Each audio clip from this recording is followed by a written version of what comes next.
الحمد لله الذي نحمده ونستعينه ونستغفره ونستهديه ونعوذ به من شرور أنفسنا ومن سيئات أعمالنا. من يهده الله فلا مضل له ومن يضلله فلا هادي له. أشهد أن لا إله إلا الله وحده لا شريك له الملك الحق المبين وهو الذي في السماء إله وفي الأرض إله وهو الحكيم العليم. وأشهد أن محمدا عبده ورسوله المبعوث رحمة للعالمين. اللهم فصل وسلم وبارك على هذا النبي الكريم سيدنا ومولانا محمد وعلى آله وأصحابه ومن تبعهم بإحسان إلى يوم الدين. إخوة الإيمان رحمكم الله، أوصيكم ونفسي بتقوى الله فقد فاز المتقون. كما قال الله تعالى في كتابه الكريم: يا أيها الذين آمنوا اتقوا الله وكونوا مع الصادقين. أما بعد فإن أصدق الحديث كتاب الله وخير الهدي هدي محمد صلى الله عليه وسلم وشر الأمور محدثاتها وكل محدثة بدعة وكل بدعة ضلالة وكل ضلالة في النار. فاسمعوا قال الله تعالى في القرآن الكريم: أعوذ بالله من الشيطان الرجيم بسم الله الرحمن الرحيم. ولو يؤاخذ الله الناس بظلمهم ما ترك عليها من دابة ولكن يؤخركم إلى أجل مسمى فإذا جاء أجلهم لا يستأخرون ساعة ولا يستقدمون. صدق الله العظيم. Kita berlindung kepada Allah dari godaan syaitan yang terkutuk dengan nama Allah yang Maha Pengasih lagi Maha Penyayang. Dan jikalau Allah akan mengazab manusia dengan sebab kezaliman mereka, niscaya tidak akan satu pun tertinggal di atas bumi ini, termasuk yang melata di atasnya. Akan tetapi Allah menangguhkan mereka hingga waktu yang telah ditentukan. Maka apabila telah datang batas yang telah Allah tetapkan atas mereka, tidak seorang pun di antara mereka yang dapat mengundurkannya sesaat pun, dan tidak pula mampu untuk mendahulukannya. Maha benar Allah dengan segala firman-Nya. Surah An-Nahl, surat yang ke-16 ayat 61. Ma'asyiral muslimin rahimakumullah. Di dalam hadis yang diriwayatkan oleh Imam At-Tirmizi yang disampaikan oleh As-Sikhir bin Abdullah dari ayahnya Nabi sallallahu alaihi wasallam bersabda: Muthila ibnu Adam wa ila jambihi tis'atu wa tis'una maniyatan in akhta'athul manaya waqa'al harami. Sesungguhnya anak Adam itu, kata Rasulullah, akan ditimpakan kepada mereka itu 99 penyebab kematian. Jika mereka tidak menemui salah satu di antaranya, maka yang menjadi penyebab kematiannya adalah usia yang tua. Hadis ini ditafsirkan oleh para ulama dengan dua makna. Yang pertama, bahwa manusia itu tidak akan luput dari musibah dan bencana. Sebagaimana halnya dalam pepatah Arab mengatakan, al-baraya akhdaful balaya. Makhluk hidup adalah sasaran dari bala dan musibah. Imam Ibnu Atha rahimahullahu ta'ala pun menyebutkan, ma dumta fi hadhihi dari la tastaghrib wuqu'al aqdari. Selama engkau berada di muka bumi ini, maka jangan heran segala macam bentuk bencana, musibah serta kesulitan akan datang secara silih berganti. Kemudian makna yang kedua, Penyebab kematian itu sangat banyak sekali. Angka 99 yang dimaksud dalam hadis bukanlah angka total, bahwa jumlah penyebab kematian itu batasnya 99, bukan begitu. Tetapi ini adalah makna majazi yang menunjukkan bahwa penyebab kematian itu sangat banyak, 1001 macam. Ada yang karena penyakit, ada yang ditimpa reruntuhan, ada yang meninggal karena tenggelam, ada yang karena terbakar, ada yang karena kecelakaan. Bahkan kalau takdirnya akan mati terbunuh, dia akan pergi tempat ia akan terbunuh. Hal ini Allah tegaskan di dalam surah Ali Imran ayat 154. Qul law kuntum fi buyutikum labarazal ladzina kutiba alaihimul qatlu ila madaji'ihim.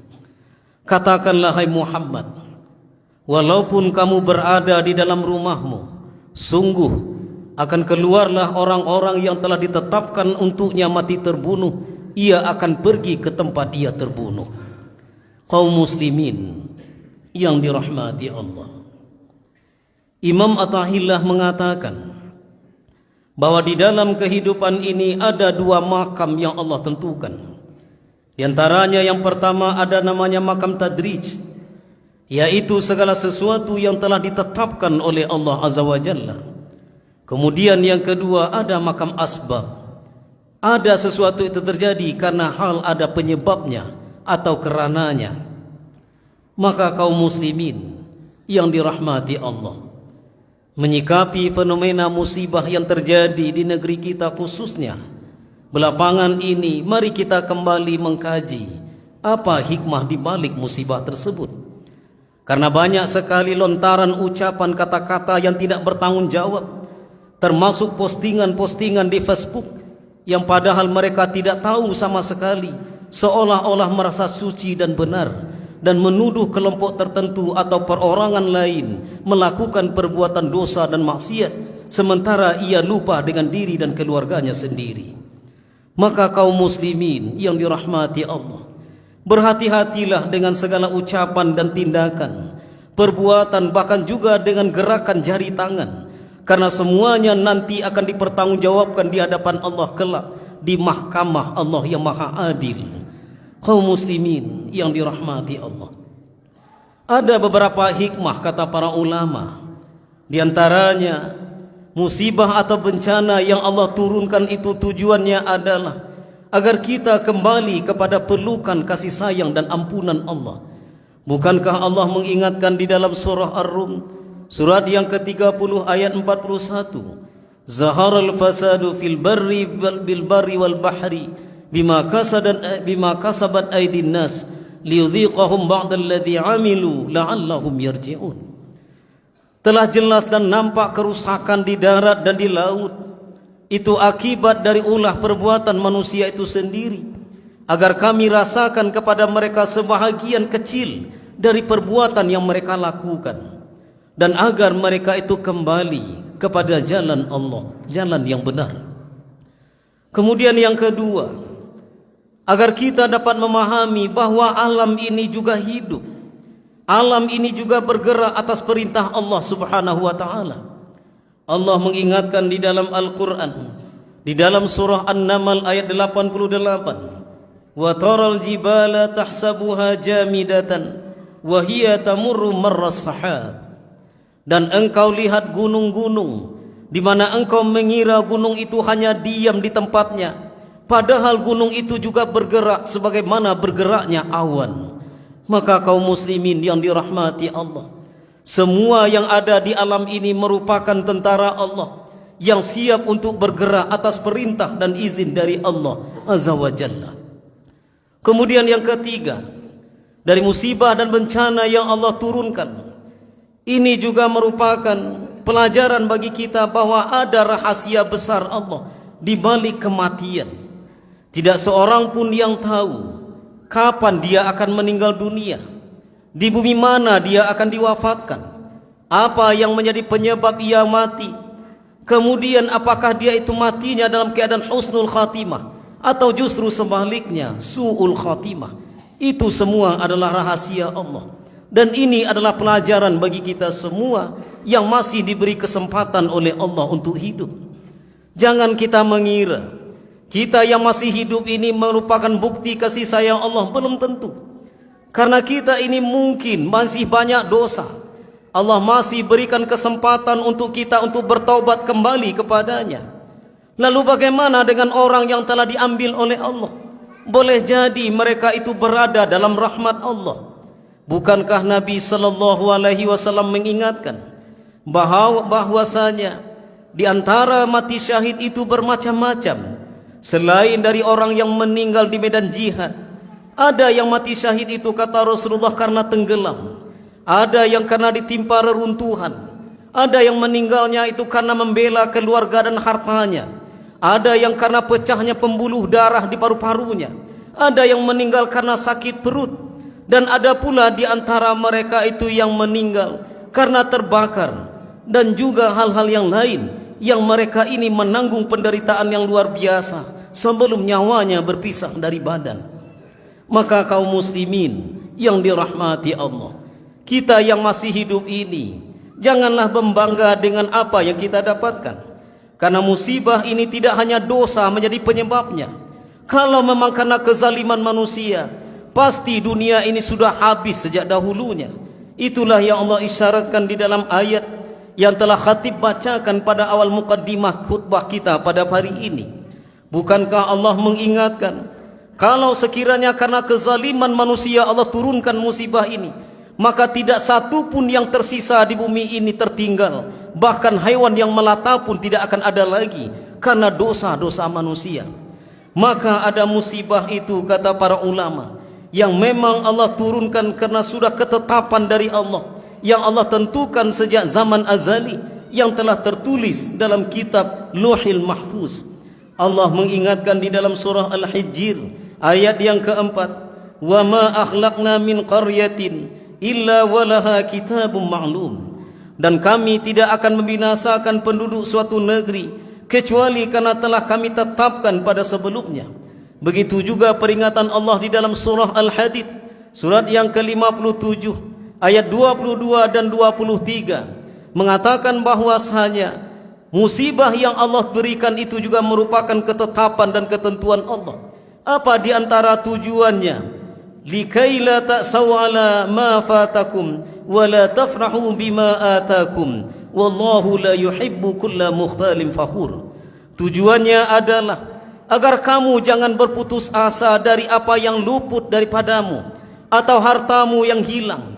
Orang yang engkau cintai telah meninggal dunia. Atau jangan engkau merasa bangga dengan Allah yang berikan kepadamu. Dan Allah tidak menyukai setiap orang yang sombong dan membanggakan diri. Inilah tujuan Allah menurunkan bencana dan musibah kepada manusia dan alam sekitarnya ini.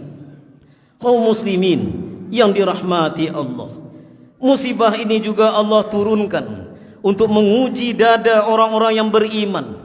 Apakah benar di antara mereka itu sesuai dengan ucapannya, dengan keimanan mereka? Kalaupun benar, ada di antara mereka itu yang diambil oleh Allah untuk mendapatkan rahmatnya, mati dalam keadaan syahid. Inilah rahmat Allah kepada orang-orang yang dipilih untuk mendapatkan surga tanpa hisab itu. Kaum muslimin yang dirahmati Allah, dan ulama pun juga mengatakan kepada kita bahwa musibah dan malapetaka ini menandakan bahwasanya kekuatan itu hanyalah milik Allah. Kita ini adalah makhluk yang lemah. Jangan sombong di atas dunia ini.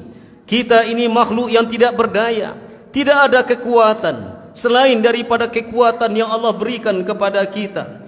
Allah mengingatkan di dalam Al-Quran, walau yaral ladhina zalamu idh yarawnal adhab annal quwwata lillahi jami'an wa anna allaha syadidul adhab. Dan kalau sekiranya orang-orang zalim itu melihat, ketika mereka memperhatikan siksa neraka, maka mereka baru menyadari bahwa sesungguhnya kekuatan itu hanyalah milik Allah semata, dan sesungguhnya Allah sangat keras azabnya. Maka kaum muslimin yang dirahmati Allah, marilah kita kembali kepada jalan Allah. Ada di antara jalan untuk menghindari musibah ini, tidak salat bersama di lapangan, tidak perlu berdoa bersama. Karena solat taubat itu dilakukan dengan mufarrid, dengan sendiri-sendiri, tidak dengan berjamaah. Kenapa demikian? Karena dosa kita ini tidak sama, dosa kita ini berbeda. Bahkan ada di antara kita yang mungkin pernah melakukan dosa besar, padahal sesungguhnya itu dilakukan tobatnya dengan tobat khusus, sebagaimana Allah syariatkan di dalam hadis. Maka hati-hatilah dengan ucapan-ucapan, tindakan, dan seolah-olah kita mengajak kepada kebaikan tanpa ilmu dan pemahaman yang benar. Bagaimana cara menghindarinya? Ramaikan masjid dengan salat berjamaah, terutama subuh. Hadiri tausiah-tausiah, hubungkan tali silaturahim. Jangan lagi bertengkar, saling menyalahkan atau berselisih. Perbanyaklah sedekah, utamakan fakir miskin. Jangan lagi memperbanyak bangunan-bangunan yang indah, walaupun tujuannya untuk kepentingan agama. Karena dalam Al-Quran, cobalah lihat kaum muslimin, yang ada perintah itu adalah untuk menunaikan nafkah untuk fakir miskin, tidak ada untuk bangunan. Karena inilah yang akan menghindari musibah dan menjadi kemaslahatan nanti kebahagiaan di akhirat kelak. Maka kaum muslimin yang dirahmati Allah, inilah tujuan Allah agar kita kembali kepadanya. Bertobatlah, mulailah dari diri kita, ulurkan kepada anak dan istri kita dan orang-orang di sekitar kita. Mohonlah ampunan kepada Allah. Bila perlu, bangunlah sepertiga akhir malam untuk sujud kepadanya, memohon ampunan dan maaf atas segala dosa yang telah kita perbuat, dan kita bermohon agar dimatikan dalam keadaan husnul khatimah. Barakallahu li wa lakum fil Qur'anil azim, wa nafa'ani wa iyyakum bima fihi minal ayati wa dzikril hakim. Taqabbalallahu minna wa minkum, fataqabbal ya karim.